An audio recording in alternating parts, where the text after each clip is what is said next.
उस शून्य में जहाँ ना चंद्रमा की चांदनी थी, ना ही सूर्य की किरण, केवल एक निर्गुण अखंड चेतना व्याप्त थी। यह चेतना पर ब्रह्म परमात्मा पूर्ण मौन की उपस्थिति में था। उनकी उपस्थिति एक दिव्य कंपन के रूप में थी।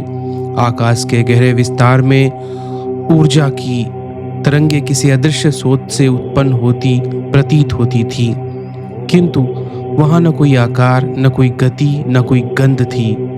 बस शाश्वत शांति थी। मौन की उस अथाह गहराई में पहली बार एक इच्छा का जन्म हुआ। मैं एक था, अनेक होना चाहता हूँ।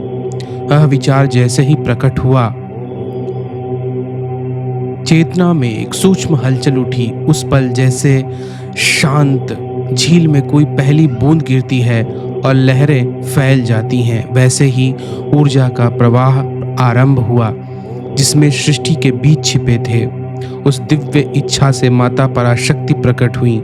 उनकी ऊर्जा से आकाश नहाया हुआ सा लगता था, जैसे किसी ने काली रात को इंद्रधनुषी रंगों से सजा दिया हो। उनके रूप में चेतना की इच्छा ने आकार लिया। वे अनंत शक्तियों की अधिष्ठात्री थीं। उनके प्रकट होते ही शून्य में पहली बार सौंदर्य और गति का संचार हुआ। हवा में सुवास, रंगों में चमक और ऊर्जा का प्रवाह हो गया। माता पराशक्ति ने स्वयं को 3 शक्तियों में विभाजित किया। प्रथम श्वेत प्रकाश की आभा से माँ महासरस्वती, जिनके चारों ओर ज्ञान और बुद्धि का उजास फैल गया था। द्वितीय सुनहरी प्रभा से माँ महालक्ष्मी, जिनके साथ ऊर्जा, संपन्नता और सृष्टि की गति जुड़ी थी। तृतीय गहरे नीले और काले रंग से माँ महाकाली, जिनसे संहार और समय की गति प्रारंभ हुई। इन त्रिदेवियों के प्रकट होते ही ऊर्जा के 3 प्रवाह ब्रह्मांड में प्रतिध्वनित होने लगे। माता पराशक्ति ने प्रथम कंपन उत्पन्न किया, जिससे समस्त ब्रह्मांड में ओम की ध्वनि गूंज उठी। इस ध्वनि के साथ ही आकाश का विस्तार हुआ और आकाश से वायु, वायु से अग्नि, अग्नि से जल और जल से पृथ्वी प्रकट हुई।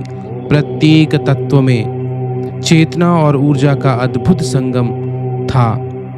आकाश की नीरवता, वायु का स्पर्श, अग्नि की ज्वाला, जल की तरलता, ये सभी स्थिरता थे। ये सभी सृष्टि के आधार बने। सृष्टि के विस्तार से सत्य स्पष्ट हुआ कि पर ब्रह्म और पराशक्ति 2 नहीं, वरन एक ही हैं। जैसे अग्नि और उसकी ज्वाला, समुद्र और उसकी तरंगे, वैसे ही चेतना और शक्ति का अद्वितीय समन्वय है। तांत्रिक दृष्टि से पराशक्ति हर जीव के भीतर कुंडलिनी शक्ति के रूप में सुप्त है और परब्रह्म सहस्त्रार में विराजमान। जब साधक अपनी आंतरिक शक्ति को जागृत कर ब्रह्म के साथ मिलन करता है, तब वही ब्रह्मानंद की अनुभूति होती है। तब वही ब्रह्म इस सृष्टि का रहस्य है। चेतना और ऊर्जा का समन्वय होता है। शक्ति के बिना चेतना अधूरी है और चेतना के बिना शक्ति की दिशा नहीं।